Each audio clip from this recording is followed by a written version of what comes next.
You're welcome along to the Football Show. Nathan with you this evening. It has been a chaotic week for the Republic of Ireland, but our attention will be returning to the Premier League this weekend. Full live and exclusive commentary of Leeds United against Liverpool. Should be a cracker from 4:30 on Sunday. Vinnie Perth alongside Stephen Doyle for that one. John and the lads here as always on Saturday, where of course they will be covering Cristiano Ronaldo's return to Manchester United against Newcastle at 3 o'clock. And you can get everything that we cover football wise and all the reaction to that week for Stephen Kenny, and hear from John Giles and his thoughts on the OTB Sports app. Just subscribe to our football podcast and you will get all them.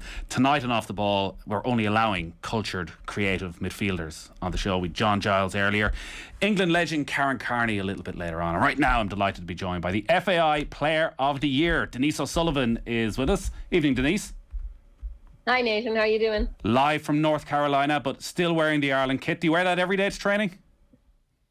Oh no, I might get made fun of, so I try not to. I wish I could though. I'd be wearing it every day if I could. Well, this is a week for wearing it because it's been a great week for the women's national team. A landmark week with the announcement last week of equal pay for the men's and women's team. And then today it was confirmed a new sponsorship deal. A landmark partnership between the FAI and Sky was announced earlier today, which will see Sky become the first ever standalone primary partner of the Republic of Ireland women's national team. It's a 4-year partnership, meaning Sky will be there all the way through 2 major tournaments, the 2023 Women's World Cup in Australia and New Zealand, for which qualification gets underway next month, and also the 2025 UEFA Women's Championship. That basically means that you will see Sky on the women's jersey but not on the men's jersey. These are pretty exciting times, Denise.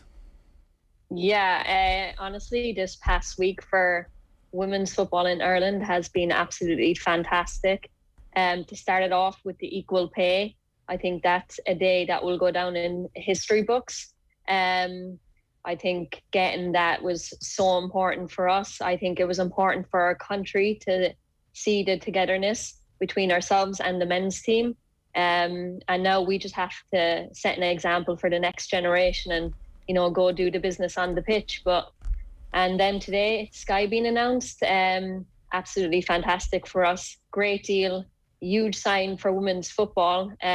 Sky is a huge company, a global brand. So for them to come on board with the Irish women's team it's a huge sign, and something that we're grateful for as a team. It's some transformation in the space of 4 years from being part of a squad that almost ended up going on strike. And we've had too many conversations with you and Stephanie Roach and Owen O'Gorman and countless players in that squad where we're not talking about matches or results or your performance or your ability. We're talking about problems and issues and what you should deserve and how you get that. Finally, it feels as though we can get past those conversations. Can you talk about that and what it means to actually properly matter now, it seems, within Irish football and for the FAI? Yeah, it's absolutely huge. And honestly, going back to that day in 2017, a tough day for everyone. But, you know, hats off to those girls who fought for us endlessly that day. But now we can move on from that. I think the FAI have been fantastic. I think since Jonathan Hill came in, you know, his lines of communication, his leadership with the team, keeping in contact with our captain, Katie McCabe. We've many people to thank, and, you know, we just look forward now, and it's up to us as players to continue that on and, you know, set example for the next generation. And, you know, our main focus now is to go and qualify for a major tournament. So with all this behind us and everything that's happening, it's huge for football in Ireland and all over the world also. So the next step for us is to focus on the World Cup qualifiers, which we're very excited for. I mentioned that Karen Carney is going to be on the show later, and we spoke to her about the new WSL season and that relationship between the men's team and the women's team, and how so many of them are getting to the stage, not all of them, but a lot of them, where it's just Tottenham, it's just Arsenal, it's not the men's team, it's not the women's team. It seems here as well there was a recognition from the Irish men's team that it needs to get to that stage, that actually Seamus Coleman took a real leadership role in bringing about this change for equal pay. Yeah, for sure. I think that's really important, and Seamus Coleman has been a key part of this, you know, getting this for us, equality, and he's been the ultimate professional, you know, keeping in touch with Katie McCabe. So definitely big strides, big step forward in women's football. And, hopefully we can, just continue on and make the people of Ireland proud. And money talks in football. Like, there's no getting away with that. These sort of sponsorship deals, and as you say, a company of the magnitude of Sky coming in and sponsoring the team, and what they're doing now with the WSL as well, and the coverage that it's getting on Sky Sports, and the full Sky Sports treatment it's getting as well across the weekends, is massive. And Vera Powell was talking today and probably put it into good detail as to how money matters when it comes to injuries and players being able to rest and protect themselves. She was giving the example of Chloe Mustaki and the ACL injury that she suffered, and Chloe Mustaki at the time was working and training, and she was up at 6 o'clock in the morning to work and then was rushing off to training, wasn't getting back to midnight. That in a way, because of that pressure that was on her, there was almost an inevitability that fatigue would come into play, and an injury like that, there was a far greater increased possibility of it happening. Yeah, of course. I mean, that was a crazy story about Chloe, but I mean, she's an inspiration, and look at her now. I think she got a lot of help outside, and it just goes to show with this Sky deal today. It shows the investment that now is being put into women's football, and it's absolutely great to see. And the coverage of women's football is getting so much better. When we go into camp, the interviews, how many interviews we get, the social media coverage, it's really good to see. And it's a huge step forward, and hopefully it can just continue on. Would you see a difference? And listen, I'm sure you don't want to talk down teammates or anything like that, but you're at a full-time team over in America, and you're coming back, and quite often you're playing with part-time players, so you're used to resting up, you're used to treating yourself like a professional. I remember Stephen Hunt writing an article about GAA players. He got a lot of stick for it, and I don't think he was trying to talk down GAA players, but saying, like, being a professional brings its own pressure. Sitting around all day actually gets quite boring, but it's what you got to do sometimes as a professional. That you're coming to Ireland, you're into camp, you're sort of used to that routine, whereas actually for the other players, like, it's a complete leap, because usually they're at work, they train for 2 hours in the evening, they have a very different life to the one you lead.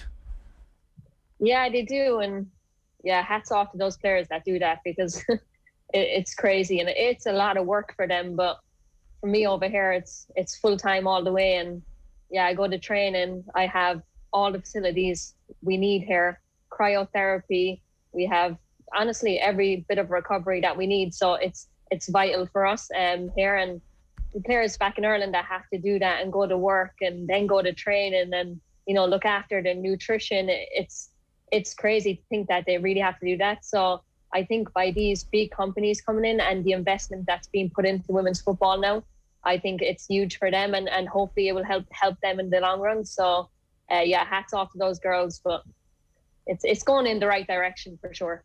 You're going to be getting together, I think it's next week, ahead of a friendly against Australia. Do you think there's going to be a real energy in the squad because of these announcements? Have you all been on the WhatsApp talking about it over the past week?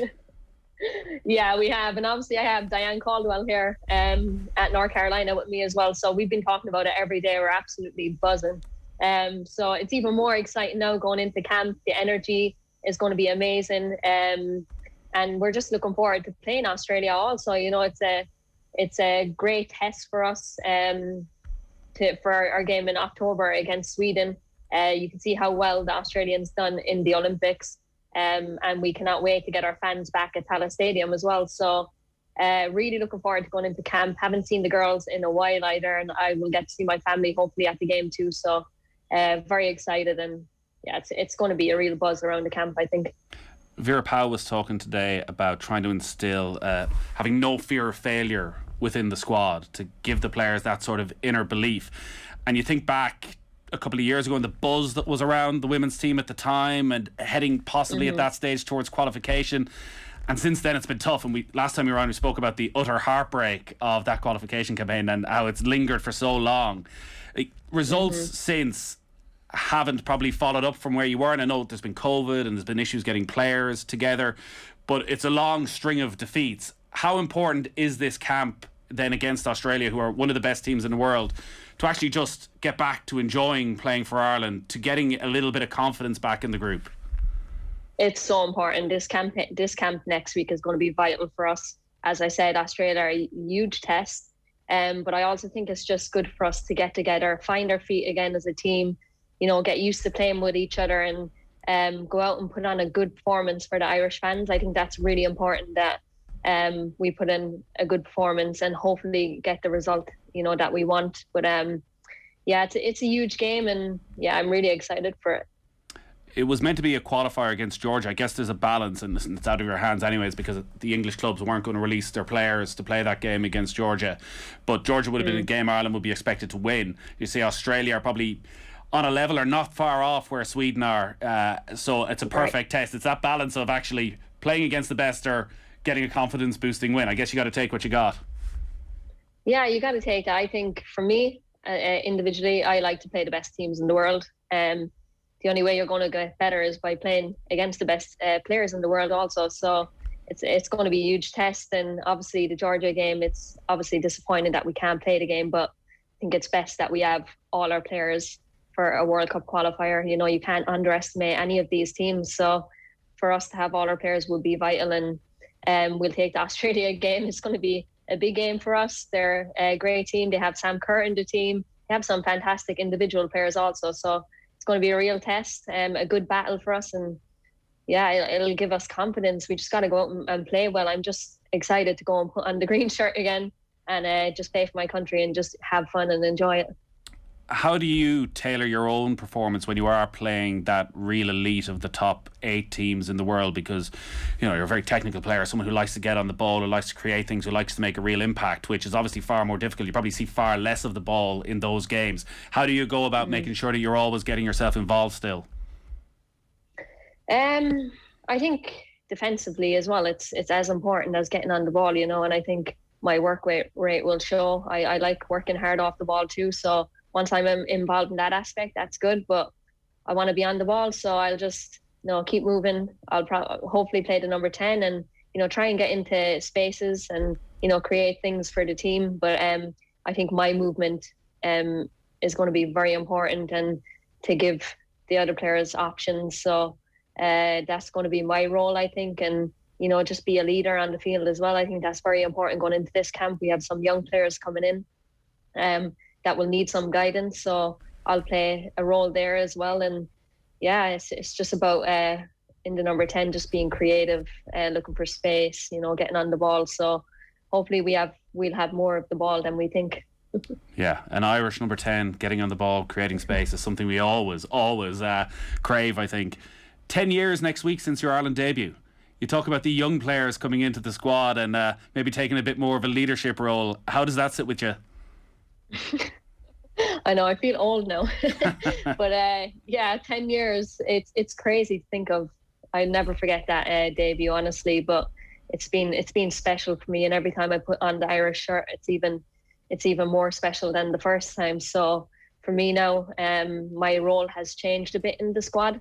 I have to be more of a leader, and for these young players coming in, I want them to be able to come to me and ask me questions, and, you know, not fear speaking to or not be intimidated by an older player on the team. But that's going to be my role, and, you know, my ears are open for those girls that want to come and ask questions and for me to help them. So I'm really excited, and I will cherish that role as well.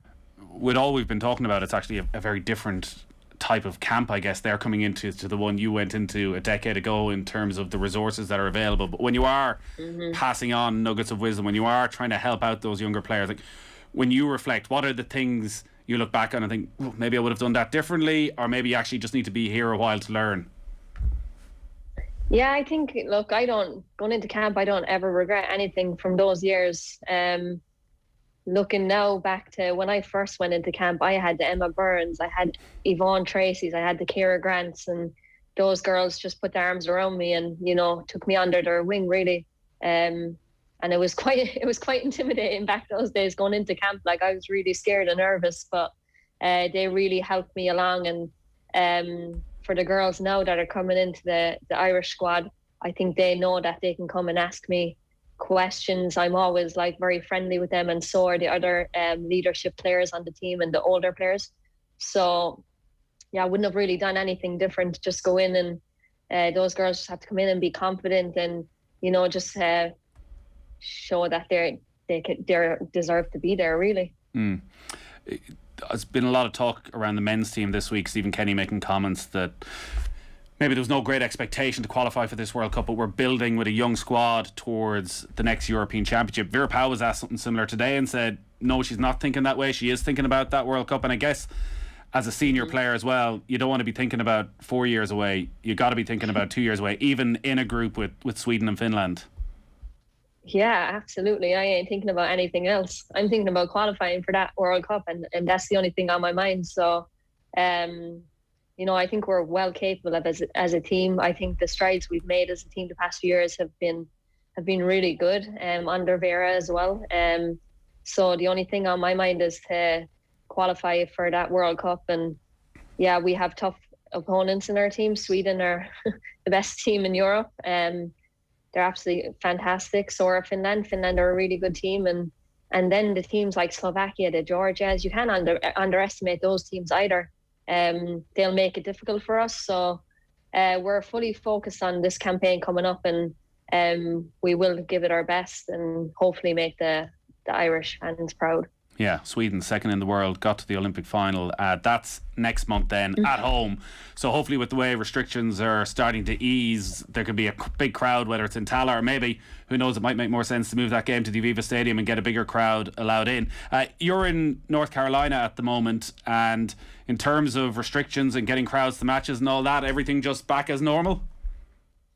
Yeah, it's back as normal now. We're almost at full capacity here for fans to come into stadiums. So it's absolutely amazing just having those fans in the stadium again. So hopefully it continues that way, and hopefully we can get fans back in the stadium at Tala pretty soon, because when they're there, it's always so much better for us to be playing. Yeah, and in terms of where you are in the season in America, where are you at the moment? We have about 8 or 9 games now left. So it's been the longest season ever. We've been here since February 1st. 10-week preseason. Wow. Then a tournament, and then straight into season. So there's been no breaks at all. So it's been good. It's been a tough year, I think. Definitely there's been a lot of changes in our team here at the Courage. But so far we've done well. We're sitting in second place, but we've a long way to go yet. And just looking forward now to the rest of the season. Yeah, there's obviously a huge amount of interest over here because of the Sky broadcasting deal for the WSL, and watching the matches last week in a big crowd at the Emirates. I know I've spoken to you before about potentially coming back and how much you're loving life in America at the moment, and I guess it does sound as though actually the American League is on a par with the WSL, and a lot of what's coming in the WSL has actually been in the American League in terms of coverage for years. Yeah, the coverage here is absolutely fantastic, and I've been here now 5 years, and to where it was then to where it was now is there was so much improvement, and the support that women get here is amazing. I think last week there was a game at the Seattle Sounders with the Seattle girls playing, and there was 27,000 I think showed up to the game. I think it was the largest attendance in the NWSL history. So just seeing that and, being able to play in front of those crowds is special. So, yeah, the sport here is amazing, and hopefully it keeps getting better. Denise, always great to talk to you. Congratulations on the FAI Player of the Year award as well. Second time. Thank you. Yeah, it was amazing. I was shocked, but it's great to get, and it's always an honour to, receive those awards, but for sure. Yeah, very well deserved, and the very best of luck over the next couple of months as well. Australia to come, and then those World Cup qualifiers starting next month against Sweden. We can't wait to see how you all get on, and thanks for joining us from North Carolina. You were of course with us as well to announce that partnership between Sky and the FAI. Sky today becoming the first ever standalone primary partner of the Republic of Ireland's women team. Denise O'Sullivan, thank you very much. Thank you.